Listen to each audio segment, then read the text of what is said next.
தமிழ் ஜனம் குடும்பத்தினருக்கு வணக்கம். மற்றொரு டிஜிட்டல் எக்ஸ்க்ளூசிவ் நிகழ்ச்சிக்கு உங்களை அன்புடன் வரவேற்கிறேன். நான் உங்கள் ஆனந்த் டி பிரசாத். தமிழக தேர்தல் முடிவுகள் வந்திருக்கு. மக்கள் ஒரு தீர்ப்பு கொடுத்துருக்காங்க. அது என்ன, அந்த தீர்ப்பினால தமிழகத்தினுடைய எதிர்காலம், நம்மளுடைய தலையெழுத்து என்னவாக மாறப்போகுது, தமிழக அரசியல் கட்சிகளினுடைய அடுத்த கட்ட நடவடிக்கைகள் என்னவாக இருக்கும் அப்படிங்கிற பல சுவாரஸ்யமான கேள்விகளுக்கான பதில் இந்த வீடியோவில் உங்களுக்காக காத்துட்டு இருக்கு. அதற்கு முன்னாடி தமிழ் ஜனம் சேனலை சப்ஸ்கிரைப் பண்ணாமல் இந்த வீடியோ பார்த்துட்டு இருக்கீங்கன்னா மறக்காமல் சப்ஸ்கிரைப் பண்ணி வச்சுக்கோங்க. அப்போ தான் இது போன்ற பல சுவாரஸ்யமான காணொலிகள் உங்களை சேரும்.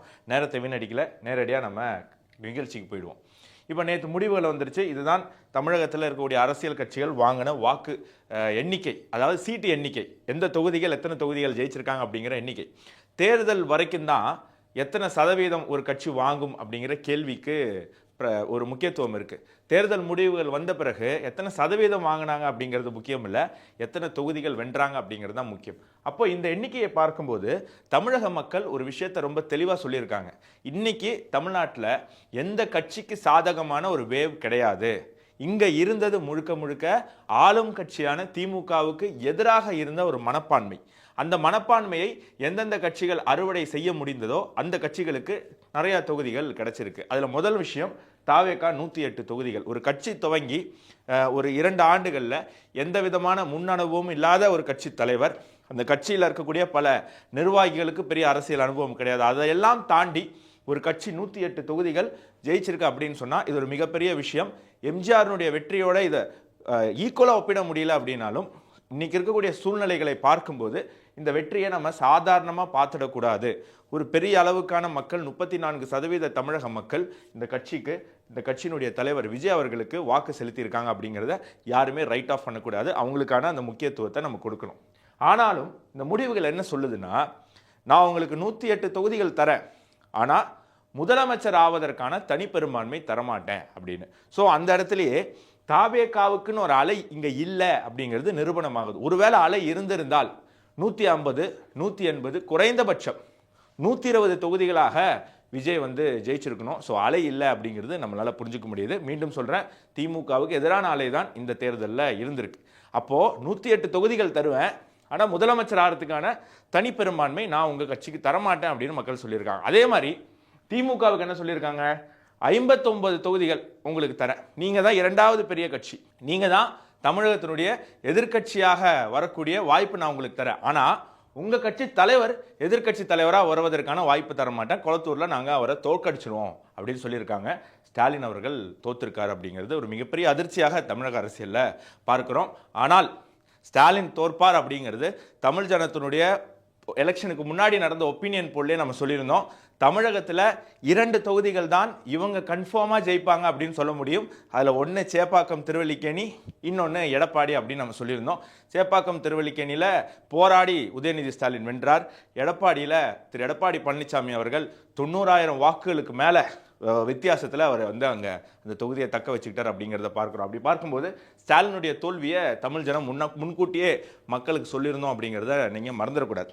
அதே மாதிரி அதிமுகவுக்கு என்ன சொல்கிறாங்க அப்படின்னா, உங்கள் கட்சி தலைவருக்கு நிறைய வாக்கு வித்தியாசத்தில் நாங்கள் ஜெயிக்க வைப்போம், ஆனால் இன்னைக்கு எதிர்கட்சியாக இருக்கக்கூடிய அதிமுகவை எதிர்கட்சி இடத்துக்கு நாங்கள் கொண்டு வர மாட்டோம் அப்படின்னு. ஸோ ஒட்டு மொத்தமாக பார்த்தோம் அப்படின்னா ஒரு குழப்பமான சூழ்நிலைக்கு இன்னைக்கு தமிழக அரசியலை தமிழக வாக்காளர்கள் தள்ளிட்டாங்க. எங்கள் வேலை ஓட்டு போடுறது, நாங்கள் ஓட்டு போட்டு முடிச்சிட்டோம், எங்களை எப்படி கடந்த 5 வருஷம் மண்டையை பிக்க வச்சிங்க, இவன் நல்லவன் அவன் கெட்டவன் நாங்கள் தான் நல்லவன் இப்படியெல்லாம் சொல்லி எங்களை குழப்புனீங்கல்ல, நீ கொஞ்ச நாள் நீங்கள் குழப்புங்க அப்படின்னு சொல்லி அரசியல்வாதிகளை ஒரு குழப்பத்திற்கு தமிழக மக்கள் தள்ளியிருக்காங்க அப்படிங்கிறத நம்ம பார்க்குறோம். இப்போ இந்த குழப்பத்தால் விஜய் முதலமைச்சர் ஆவாரா, முதலமைச்சர் ஆனாலும் விஜயால் நீண்ட நாள் அதை தொடர முடியுமா அப்படிங்கிற பல கேள்விகளை எழுப்பியிருக்காங்க. ஸோ விஜய்க்கு அடுத்து இருக்கக்கூடிய வாய்ப்புகள் என்ன அப்படிங்கிறத பார்ப்போம். 118 தொகுதிகள் இருந்தால் விஜயால் முதலமைச்சர் ஆக முடியும் அப்படிங்கிறது தான் இன்னைக்கு யதார்த்தமாக இருக்குது. அப்படி பார்க்கும்போது விஜய்க்கு 108 தொகுதிகள் தான் இருக்கு. அப்ப 108 தொகுதிகள் தான் இருக்குன்னா கூடுதலாக 10 தொகுதிகள் அவருக்கு தேவை. 10 ஒரு 12 கூட வச்சுக்கோங்களேன், ஒரு கம்ஃபர்டபுளா ஒரு 120 விஜய்க்கு இருந்தால் அவரால் ஆட்சி பண்ண முடியும் அப்படின்னு. அப்ப அந்த 12 தொகுதிகள் விஜய் எங்க போய் தேடுவாரு? ஃபர்ஸ்ட் யார் இருக்கா? திமுக விஜய்க்கு சப்போர்ட் பண்ணாது. அதிமுக இது வரைக்கும் அவங்க தெளிவுபடுத்தல, போவாங்களா இல்லை விஜய் அதிமுக உதவி கேட்பாங்களா அப்படிங்கிறதுலாம் நமக்கு தெரியாது. அடுத்தது இருக்கிறது காங்கிரஸ். ராகுல் காந்தி விஜய்கிட்ட பேசியிருக்காரு. ஸோ காங்கிரஸ் டிவிகேவோட கூட்டணி போகிறதுக்கான வாய்ப்பு இருக்கு. ஏன்னா தேர்தலுக்கு முன்னாடியே காங்கிரஸ் திமுகவோட கூட்டணி போனோம் அப்படின்னு விரும்பினாங்க. ஆனால் அதற்கான வாய்ப்புகள் உருவாகலை. செல்வ பெருந்தகை உபயத்தில் காங்கிரஸும் திமுகவும் கூட்டணி அமைத்து படுதோல்வி அடைந்ததை நம்ம பார்த்தோம். அப்போது காங்கிரஸினுடைய 5 விஜய்க்கு போச்சு அப்படின்னு சொன்னால் 113 ஆயிடுச்சு. அப்பயும் இன்னும் 7 தொகுதிகள் விஜய்க்கு தேவை, 120 அப்படிங்கிற அந்த நம்பரை கிடக்க. அப்போ அது 7ல் யார்? பாமக 4. பாமக போகுமா அப்படின்னு சொன்னால் இப்போதைக்கு ஒரு கேள்விக்குறி தான். யாரும் போவாங்க யாரும் போக மாட்டாங்கலாம் நம்மளால சொல்ல முடியாது. ஆனால் உடனே பாமக போகுமா அப்படின்னு கேட்டால் ஒரு சின்ன கேள்விக்குறி நம்ம மனசில் இருக்குது. ஸோ பாமக போக மாட்டாங்க அப்படின்னு வச்சுப்போம். IUML இந்தியன் யூனியன் முஸ்லீம் லீக் போகுமா அப்படின்னு கேள்வி கேட்டால் போகிறதுக்கான வாய்ப்பு இருக்குது. ஏன்னா விஜய் இஸ்லாமிய கட்சி, ஒரு இஸ்லாமியர்களுக்கு எதிரானவர் அப்படிங்கிற பிம்பம் இப்போதைக்கு அவர் மேலே இல்லை. தேர்தலுக்கு முன்னாடி திமுக அதை உருவாக்க பார்த்தது. ஆனால் நிறையா இஸ்லாமியர்கள் விஜய்க்கு ஓட்டு போட்டதை நம்ம பார்த்தோம். ஸோ விஜய்க்கு IUML உடைய சப்போர்ட் கிடைக்கிறதுக்கு வாய்ப்பு இருக்கா அப்படின்னா, காங்கிரஸ் போச்சு அப்படின்னா IUML போகிறதுக்கு வாய்ப்பு இருக்குது. ஏன்னா பல மாநிலங்களில் முஸ்லீம் லீகும் காங்கிரஸும் கூட்டணியில் இருக்குது. கேரளாவில் காங்கிரஸினுடைய வெற்றிக்கு மிக முக்கியமான காரணம் இந்தியன் யூனியன் முஸ்லீம் லீக் அப்படின்னும் போது அவங்களுக்குள்ள ஒரு இணக்கம் இருக்கும். ஸோ இந்த 2 விஜய்க்கு கூட போகிறதுக்கு வாய்ப்பு இருக்குது. ஸோ 5ம் 2ம் 7 அவருக்கு கிடைச்சிருச்சு. ஸோ மீதி எவ்வளோ வேணும்? இன்னொரு 5 தொகுதிகள் விஜய்க்கு தேவை. அப்போ யார் போவா? CPI போவாங்களா? கம்யூனிஸ்ட் கட்சி போவாங்களா? வாய்ப்பு இருக்குது. கம்யூனிஸ்ட் கட்சி போகிறதுக்கு வாய்ப்பு இருக்குது. இந்திய கூட்டணியில் தான் இருக்காங்க. கேரளாவை தவிர மீதி எல்லா மாநிலத்திலையும் கம்யூனிஸ்ட்டும் காங்கிரஸும் ஒன்றா இருக்காங்க. கேரளாவில் மட்டும் கம்யூனிஸ்ட்டு காங்கிரஸ் மேலே சேர தூக்கி வீசுவாங்க, காங்கிரஸ் கம்யூனிஸ்ட் மேலே சேர தூக்கி வீசுவாங்க. இது நம்ம பார்க்குறோம். ஸோ CPI போகிறதுக்கு வாய்ப்பு இருக்கா? 100% வாய்ப்பு இருக்குது. ஸோ அந்த ஒரு 2 நம்ம இங்கே சேர்த்துக்கலாம். அப்போ 9 ஆயிடுச்சு. இன்னும் 3 தொகுதிகள் தேவை. அப்படியே கீழே வருவோம். விசிகா போகிறதுக்கு வாய்ப்பு இருக்கா? வாய்ப்பு இருக்குது. ஏன்னா விசிகா தேர்தலுக்கு முன்னாடியும் சரி பின்னாடியும் சரி திமுக எங்களை அழுத்துது, அமக்குது, நசுக்குது அப்படின்னு பல குற்றச்சாட்டுகள் வைத்தார்கள். ஸோ விஜயும் விசிகா விஜயோட சேருவார் அப்படின்னு எதிர்பார்த்தாரு. ஆதவ் அர்ஜுன் அதற்கான முயற்சி எடுத்தார். ஆனால் அரசியல் அழுத்தத்தால் அவங்களால விஜயோட சேர முடியல. ஏன்? திருமாவளவனாலேயே திமுகவினுடைய அழுத்தத்தால் MLA வேட்பாளராக போட்டியிட முடியல. ஸோ விசிகா போவாங்களான்னு கேட்டால் போவாங்க. காங்கிரஸ், IUML, CPI இவங்களோட சேருவதற்கு விசிகாவுக்கு எந்த பிரச்சனையும் இல்லை. ஸோ விசிகா ஒரு 2 அங்கே போவாங்க. ஸோ மீதி இன்னும் எத்தனை தொகுதி வேணும்? ஒரே ஒரு தொகுதி இருந்தால் விஜயால் ஆட்சி அமைக்க முடியும். அப்போது கீழே யார் இருக்கா? BJP, AMMK, DMDK. இதில் பிஜேபி போகிறதுக்கான வாய்ப்பு எந்த அளவுக்கு இருக்குது அப்படிங்கிறது ஒரு மிகப்பெரிய கேள்விக்குறி. ஏன்னா ஆல்ரெடி காங்கிரஸ் போயிருக்கு. காங்கிரஸ் இருக்கிற இடத்துல பிஜேபி இருக்க முடியாது. ஸோ அந்த வாய்ப்பு நம்ம ரைட் ஆஃப் பண்ணிடலாம். அடுத்தது அம்மா மக்கள் முன்னேற்ற கழகம் போகுமானா இப்போ இருக்கிற சூழ்நிலைக்கு வாய்ப்பு கம்மி. அம்மா மக்கள் முன்னேற்ற கழகம் பாஜகவோட மிக இணக்கமாக இருக்குது. டிடிவி அவர்களும் அமித்ஷா, அண்ணாமலை போன்றவர்கள்லாம் ரொம்ப இணக்கமாக இருக்கிறதுனால அதற்கான வாய்ப்பு கம்மியாக இருக்குது. அப்போ மீதி யார் இருக்கா?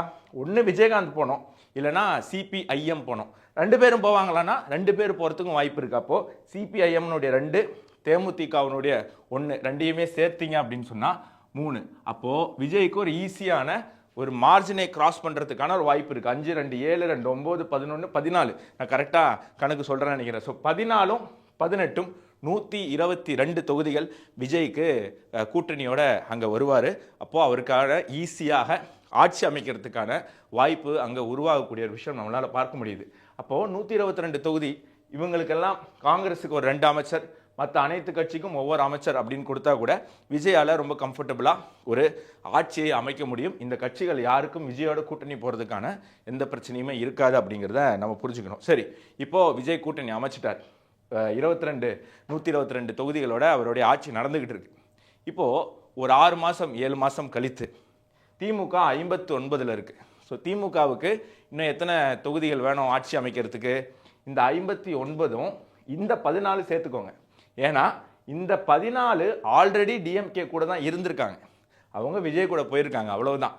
நாளைக்கு திமுகவுக்கு ஒரு வாய்ப்பு கிடைச்சா இந்த 14ம் திருப்பி திமுக பக்கம் வரும். அதில் எந்த சந்தேகமும் வேணாம். அதில் அவங்களுக்கு வெக்கமான சூடு சொன்னெல்லாம் இருக்காது. அப்படியே யூட்டர்ன் போட்டு டேபிளை தூக்கி போட்டு இந்த பக்கம் வந்துடுவாங்க. அப்போ 59ம் 14ம் 69 73 ஆல்ரெடி DMK இருக்குன்னு வச்சுப்போமே. ஸோ கூடுதலாக ஆட்சி அமைக்கிறதுக்கு அவங்களுக்கு தேவை 45லேருந்து 46 தொகுதிகள், 46 MLA, இவ்வளோதான் தேவை. இப்போது இங்கே தான் தமிழக அரசியலில் ஒரு பணம் அப்படிங்கிற ஒரு விஷயம் விளையாடும். நம்ம பார்த்துருக்கோம், நிறைய பேர் நிறைய கட்சிகளை குற்றச்சாட்டு பண்ணியிருக்காங்க. இதற்கு முன்னாடியும் நடந்திருக்கு. அதற்காக தான் ராஜீவ்காந்தி இந்த கட்சி தாவல் சட்டம் கொண்டு வந்தார் அப்படிங்கிறதையும் நம்ம பார்க்கணும். என்ன அப்படின்னு சொன்னால், ஒரு 44லேருந்து 45 எம்எல்ஏ, இன்னும் ஒரு 50ன்னு கூட வச்சுக்கோங்களேன், ஒரு 50 எம்எல்ஏ இந்த தாவேகாவனுடைய 108 எம்எல்ஏலேருந்து எனக்கு பிடிக்கலங்க விஜய் வந்து ஒரு சார்பாக இருக்காருங்க, எங்களுக்கு விஜய் முக்கியத்துவம் தரலைங்க, அதனால் நாங்கள் கட்சியை உடச்சி வெளில வரோங்க அப்படின்னு சொன்னால், அந்த 50 பேர் சேர்ந்து திமுகவில் போய் சேர்ந்தாங்க அப்படின்னு சொன்னால், ஒரு குறிப்பிட்ட எண்ணிக்கையில் எம்எல்ஏக்கள் ஒரு கட்சியிலேருந்து வெளில வந்தால் கட்சி தாவல் தடை சட்டமும் அங்கே பாயாது அப்படிங்கிறத நம்ம பார்க்குறோம். சமீபத்தில் ஆம் ஆத்மியோடைய ராஜ்யசபா எம்பிக்கள் 10ல் 7 பேர் பாஜகவில் இணைந்தார்கள். அப்படி இணையும் போது அவங்கள வந்து கட்சி தாவல் சட்டத்தில் அவங்கள எதுவும் பண்ண முடியல. காரணம், அவங்க என்ன சொன்னாங்க அப்படின்னு சொன்னால், அரவிந்த் கெஜ்ரிவால் செய்த ஊழல், அதற்கு இந்த எம்பி எல்லாம் வந்து அவங்க சப்போர்ட் பண்ண சொன்னதாக, அதற்கு இவங்க ஒத்துக்கலை, அதனால் இவங்களை வந்து அந்த கட்சியில் ஒதுக்கப்படுறாங்க, இவங்களுக்கான வாய்ப்புக்கு முக்கியத்துவம் தரப்படலை, இனி ஆம் ஆத்மியில் எதிர்காலம் இல்லை, பாஜக தான் தொடர்ந்து இன்னொரு 15 ஆண்டுகள் இங்கே ஆட்சி பண்ண போகுது, இப்போ பாஜகவோட இணைந்தால் மட்டும்தான் எங்களுக்காக மக்கள் சேவை செய்ய முடியும், இல்லைனா கடைசி வரைக்கும் அரவிந்த் கெஜ்ரிவாலுக்கு தான் சேவை செஞ்சுட்டு இருக்கணும் அப்படின்னு சொல்லி வந்ததை நம்ம பார்த்தோம். அது ஒரு கேஸ், அது எதையும் நீங்கள் மிக்ஸ் பண்ணக்கூடாது. ஆனால் இங்கே என்ன நடக்க வாய்ப்பு இருக்குன்னு சொல்கிறேன். ஒரு 50 எம்எல்ஏ ஆளுக்கு 100 கோடி அப்படின்னு கணக்கு பண்ணால் கூட ஒரு 5000 கோடி தான் வருது. நம்ம பார்த்தோம், தமிழகத்தில் ஒரு முக்கியமான அமைச்சராக இருந்தவர் தற்பொழுது நடந்து முடிந்த தேர்தலில் படுதோல்வி அடைந்தார். மல்லிப்பூவெல்லாம் சுற்றிட்டு வந்தார், ரோட்டில் இறங்கி பிரச்சாரம் செய்தார். அவர் ரோட்லலாம் காலே வச்சது கிடையாது. ஃப்ளைட்டு விட்டா பென்ஸு விட்டா வீடு, இப்படி தான் இருந்தார். ரோட்டில் இறங்கி பிரச்சாரம் பண்ணார், அழுதார். அவருடைய ஒரு ஆடியோவில் அவர் என்ன சொன்னார் அப்படின்னா, அப்பொழுது ஆட்சியில் இருந்த முக்கியமான ஒரு அப்பா பையன் 2 பேரும் சேர்ந்து ஒரு வருஷத்துலேயே 33,000 கோடி அடிச்சிட்டாங்கப்பா அப்படின்னு. ஒரு வருஷத்தில் 33,000 கோடி அடிச்சிருக்காங்க. அதை நீங்கள் ஒரு மாதமாக பிரித்தா கூட எவ்வளோ வரும்? தேவைப்படக்கூடிய 5000 கோடி அப்படிங்கிறது உங்களுக்கு அங்கே 2 மாதத்தில் கிடச்சிரும். அதுவும் அவர் சொன்னது 32,000 கோடி, அவருக்கு தெரிஞ்சது, அவருக்கு தெரியாமல் எவ்வளோ அடிச்சிருப்பாங்க அப்படிங்கிறது ஒரு கேள்விக்குறி தான். அப்படி இருக்கும்போது இந்த 5000 கோடி அப்படிங்கிறது ஒரு அரசியல் கட்சிக்கு முக்கியம், ஒரு பெரிய அமௌண்ட்டாக இருக்காது. அதே நேரத்தில் விஜயினுடைய 108 வேட்பாளர்களில் ஒரு 10% மட்டும்தான் விஜய்க்கு நெருக்கமாக இருக்கக்கூடியவர்கள், விஜயோடைய ரொம்ப நாள் பயணித்தவர்கள் அப்படின்னு நம்மளால் பார்க்க முடியும். யார்? அவருடைய நண்பர்கள், புசி ஆனந்த், அவருடைய மக்கள் இயக்கத்தில் தொடர்ந்தவர்கள். மீதி இருக்கக்கூடிய 80% வேட்பாளர்களும் யார்? ஒன்று திமுக இல்லை அதிமுக. அங்கே வாய்ப்பு கிடைக்கல, இங்கே வந்திருக்கோம். இங்கே எதுக்கு வந்திருக்கோம்? வாய்ப்பு கிடைச்சிருக்குன்னு வந்திருக்கோம். விஜயை பிடிச்சோ, விஜய மானசீகமாக தலைவராக ஏற்றோ அவங்க வரல. அப்படி அவங்க அந்த கட்டத்துக்கு மூவ் ஆகணும் அப்படின்னு சொன்னால் அவங்களுக்கு ஒரு கால அவகாசம் தேவை. இந்த கால அவகாசத்தை தான் திமுக பயன்படுத்துமா அப்படிங்கிற ஒரு கேள்விக்குறி உருவாகுது. அப்படி கேள்விக்குறி உருவாகும் போது தான் அவங்கெல்லாம் திமுகவுக்கு ஒரு ஈஸி டார்கெட்டாக மாறக்கூடிய வாய்ப்பு இருக்குது. அப்படி 100 கோடி ஒரு வேட்பாளருக்கு கிடைச்சா, அண்ணன் நீங்கள் எனக்கு அண்ணன் தானே, உங்களால் தானே நான் எம்எல்ஏ ஆனேன், ஆனால் 100 கோடியெல்லாம் என் வாழ்க்கையில் நான் ஒரு எம்எல்ஏவாக இருந்து என்னால் சம்பாதிக்க முடியுமான்னு தெரியல. ஏன்னா 50 பேரும் அமைச்சராக்க முடியாது. அப்போது அமைச்சராக இல்லாத 50 பேரும் பெரிய அளவில் அவங்களால சம்பாதிக்க முடியாது. ஒரு 100 கோடி என்ன 10 கோடி கொடுத்தாலே வர்றதுக்கு பல பேர் இருக்காங்க. அப்போ 100 கோடி கொடுத்தா என்ன ஆகும் அப்படிங்கிற ஒரு கேள்வி இங்கே உருவாகுது. அதை பிரதான எதிர்க்கட்சியாக இருக்கக்கூடிய திமுக பயன்படுத்துமா அப்படிங்கிறதையும் நம்ம பார்க்கணும். பயன்படுத்துறதுக்கான வாய்ப்பு இருக்கா அப்படின்னு கேட்டால் இல்லைன்னு யாராலையும் மறுக்க முடியாது அப்படிங்கிறதையும் நம்ம புரிஞ்சுக்கணும். அப்போது டிவிகேவுக்கு ஒரு சேஃபான விஷயம் என்ன அப்படிங்கிறத நம்ம இங்கே பார்க்கணும். ஏன்? ஏகப்பட்ட வாக்குறுதிகள் விஜய் அளிச்சிருக்கார். அந்த வாக்குறுதிகள் எல்லாம் நிறைவேற்ற முடியுமா அப்படின்னு சொன்னால் ஒரு மிகப்பெரிய கேள்விக்குறி தான். ஏன்னா அசாத்தியமான வாக்குறுதிகளை சொல்லியிருக்காரு. அதற்கான நிதி அப்படிங்கிறது இப்போ தமிழகத்துக்கு இருக்கக்கூடிய கடன் 10 லட்சம் கோடி கிட்டத்தட்ட, அந்த 10 லட்சம் கோடியை விட 5 மடங்கு அதிகமான பணம் தேவைப்படுகிறது விஜய் சொன்ன வாக்குறுதிகளை நிறைவேற்ற. இப்போது இந்த பணம் எங்கே போய் வாங்குவாங்க? திமுக என்ன பண்ணிச்சா? அவங்களுடைய திட்டத்தை நிறைவேற்றுறதுக்கு அரசாங்கம் பணத்தை உருவாக்கிச்சா? அரசாங்கம் பணத்தை சம்பாதிச்சதா? இல்லை, கடன் வாங்கினா, கடன் வாங்கி செலவு பண்ணுறது. நம்ம பார்த்துருக்கோம்ல, ஊதாரிகள், குடிகாரங்கள்லாம் வந்து எப்படி குடும்பம் நடத்துவாங்க? கடன் வாங்கி குடும்பத்தை நடத்தி கொஞ்ச நாள் சந்தோஷமாக இருந்து குடிச்சே செத்து போயிடுவான். அதுக்கப்புறம் அந்த கடனை யார் அடைப்பா? அந்த குடும்பத்தில் கஷ்டப்பட்டு ஒருத்தன் படித்து அவன் ஒரு வாழ்க்கையில் போய் அவன் சம்பாதிச்சு அவன் குடும்பத்தில் இருக்கிற அக்கா தங்கச்சியை கரையேற்றி கடைசியில் மண்டையில் முடிய கொட்டி சொட்டையாகி அவனுக்கு கல்யாணம் ஆகாமல் அவன் வாழ்க்கை நாசமாக போகக்கூடிய விஷயங்கள்லாம் நம்ம பார்த்துருக்கோம். நிறைய பேர் அப்படி கஷ்டப்படுறாங்க. நம்மளை சுற்றி இருக்கிறவங்களே நிறைய பேர் அப்படி இருப்பாங்க. ஸோ அந்த மாதிரி கடந்த 5 ஆண்டுகள் ஆட்சி இங்கே நடந்திருக்கு. அப்போ விஜய் வரும்போது கடன் வாங்கி தான் நடத்தணும். கடன் எவ்வளோ தேவைப்படுது? திமுக வாங்கியதை விட 5 மடங்கு கடன் தருவதற்கு இன்னைக்கு உலகத்தில் சூழ்நிலை இருக்கான்னு கேட்டால் உலகமே போர் சூழலில் இருக்குது, பொருளாதார நெருக்கடியில் இருக்குது. பணம் அப்படிங்கிறது கிடைக்காது அப்படிங்கிறது தான் விஷயம். அப்போது அடுத்தது அவங்க எங்கே போய் கேட்கணும்? மத்திய அரசுக்கிட்ட தான் கேட்கணும். மத்திய அரசு நியாயமாக தமிழகத்துக்கு என்ன வேணுமோ அதை கொடுத்துக்கிட்டு இருக்கு. ஆனால் தமிழகத்திற்கு வர வேண்டிய வருமானமும் இவர்களெல்லாம் அப்போ உருவாக்கி வைத்திருக்கக்கூடிய செலவும் ஆகாயத்துக்கும் பூமிக்கும் இருக்கிற வித்தியாசம் இருக்கு. ஸோ அப்போ என்ன ஆகும்? கூடுதல் நிதி தேவைப்படும், கூடுதல் பேக்கேஜ் தேவைப்படும். மத்திய அரசினுடைய 100% உதவி விஜய் அவர்களுக்கு தேவைப்படும் அப்படிங்கிற சூழல் உருவாகுது. அதே நேரத்தில் திமுக கட்சி உடைக்கக்கூடிய அபாயம் இருக்கு. அப்போ பாஜகவை கொள்கை எதிரின்னு சொல்லிட்டாங்க. அப்போ விஜய் எப்படி வந்து பாஜகவோட கூட்டணி வைக்க முடியும்? இல்லை பாஜக எப்படி விஜயோட கூட்டணி வைக்க முடியும்? இது ஒரு நல்ல கேள்வி தானே. அப்போ விஜய்க்கு இன்னைக்கு இருக்கக்கூடிய ஒரே ஆப்ஷன் என்ன அப்படின்னு சொன்னா அதிமுகவினுடைய உதவியை தேடுவது. இந்த 14 பேரை நம்ப முடியாது. இந்த 14 பேரை அப்படியே நீங்க அங்கேயே இருங்க, யாரு கூட இருக்கீங்களோ இருங்க. ஏன்னா காங்கிரஸோட டிவிக்கு போயிடுச்சுன்னு வைங்க, பாஜகவை திட்ட வேண்டிய கட்டாயம் வரும். அப்படி பாஜகவை திட்டும் போது தமிழகத்திற்கு கூடுதல் நிதி, கூடுதல் பேக்கேஜ், ஸ்பெஷல் பேக்கேஜ் ஆந்திராவுக்கும் பீகாருக்கும் அதே மாதிரி பல கேரளாவுக்கும் தமிழ்நாட்டுக்கும் பல ஸ்பெஷல் பேக்கேஜ்லாம் அதுக்கு முன்னாடி கொடுத்துருக்காங்க. எடப்பாடி அவர்கள் சிஎம்மாக இருக்கும்போது 11 எய்ம்ஸ் மருத்துவமனைகள், 11 மருத்துவ கல்லூரிகள், எய்ம்ஸ் மருத்துவமனைகள், ரயில்வே திட்டங்கள், வந்தே பாரத் திட்டங்கள்னு எடப்பாடி இருக்கும்போது ஏகப்பட்ட ஸ்பெஷல் பேக்கேஜ் நம்மளுக்கு கிடைச்சிருக்கு. ஸ்டாலின் இருக்கும்போதும் அது கொஞ்சம் தொடர்ந்தது. ஆனால் ஸ்டாலின் வந்து ஒரு இணக்கமான உறவு அங்கே வைக்காதனால நமக்கு நிறைய இழப்பு, நம்மளுடைய அண்டைய மாநிலங்களுக்கு நிறைய விஷயங்கள் போகிறத பார்க்க முடியுது. அப்போது விஜய் காங்கிரஸோட கூட்டணி போய் பாஜகவை எதிர்த்தார் அப்படின்னு சொன்னால் அவருக்கு தேவையான அந்த நிதிகள், தமிழ்நாட்டுக்கு நமக்கு தேவையான நிதிகள் அப்படிங்கிறது வருவதற்கு ஒரு சிக்கல் இருக்கும் அப்படிங்கிறத நம்ம வந்து மறந்துடக்கூடாது. அப்போது அது மட்டும் இல்லை, இவங்களை நம்பவும் முடியாது. ஏன்னா நாளைக்கு டிஎம்கே ஸ்ட்ராங் ஆகிட்டா இவங்க அப்படியே விஜய்க்கு டாட்டா காமிச்சிட்டு இங்கே போயிடுவாங்க. விஜய்க்கு ஒரே ஆப்ஷன் அதிமுகவோட இணக்கமாக போகிறது. பாஜகவோட கூட்டணி வைக்கணும்னு அவசியம் கிடையாது. அதிமுகவுடைய சப்போர்ட்டோட விஜய் ரொம்ப சுலபமாக ஆட்சி அமைக்க முடியும். நம்ம எடுத்த சர்வேல விஜயும் அதிமுகவும் கூட்டணி அமைப்பதை பல பேர் விரும்பினாங்க அப்படிங்கிறத நம்ம பார்க்குறோம். அப்போது அதிமுகவோட விஜய் கூட்டணி அமைத்து இந்த தேவையில்லாமல் ஒன்றிய அரசு, அந்த அரசு வஞ்சிக்குது, மோடி ஒரு பயங்கரவாதி, ஹிந்துத்துவா தீவிரவாதி, இந்த மாதிரி எல்லாம் திமுக பேசின பொய்களை விஜய் பேசாமல் இருந்தா தமிழ்நாட்டுக்கு கிடைக்க வேண்டிய அத்தனை விஷயங்களும் எந்த தடங்களும் இல்லாமல் இவர் பேசினாலும் கிடைக்கும். ஏன்னா அதுதான் கடந்த 5 ஆண்டுகள் தமிழ்நாட்டுக்கு தேவையானது தடங்கள் இல்லாமல் கிடைச்சிக்கிட்டு தான் இருந்தது. ஆனால் கூடுதலாக பல விஷயங்கள் அவர் மோடியோட இணக்கமாக இருந்தார் அப்படின்னா கிடைக்கும். அதற்கு பாஜகவோட கூட்டணி வைக்கணும்னு அவசியம் கிடையாது. அதிமுகவோட கூட்டணி வைத்து ஒரு மத்திய அரசினோட இணக்கமாக போகக்கூடிய சூழல் உருவானது அப்படின்னு சொன்னால் தமிழகத்திற்கு ஒரு நல்ல எதிர்காலம் இருக்கும். இல்லை நான் வந்து அரசியல் தான் பண்ண போகிறேன், தமிழக மக்களினுடைய எதிர்காலம் எனக்கு முக்கியம் இல்லை, நான் பாஜகவை எதிர்த்துட்டு பாஜக பணம் தரல அதனால் என்னால் என்னுடைய வாக்குறுதிகளை நிறைவேற்ற முடியல அப்படின்னு விஜய் சொன்னார் அப்படின்னா மக்கள் நம்ப மாட்டாங்க. ஏன்னா கடந்த 5 வருஷம் திமுக தான் சொல்லிச்சு, மக்கள் நம்பலை. திமுக வந்து மத்திய அரசு பணம் தரல அப்படின்னு சொன்ன பொய்யை மக்கள் நம்பாதனால தான் ஸ்டாலின் அவர்களே தோத்து போயிருக்காரு. ஸோ விஜயும் திருப்பி அதே போய் சொன்னார் அப்படின்னு சொன்னால் அதற்கான வாய்ப்பு இல்லை.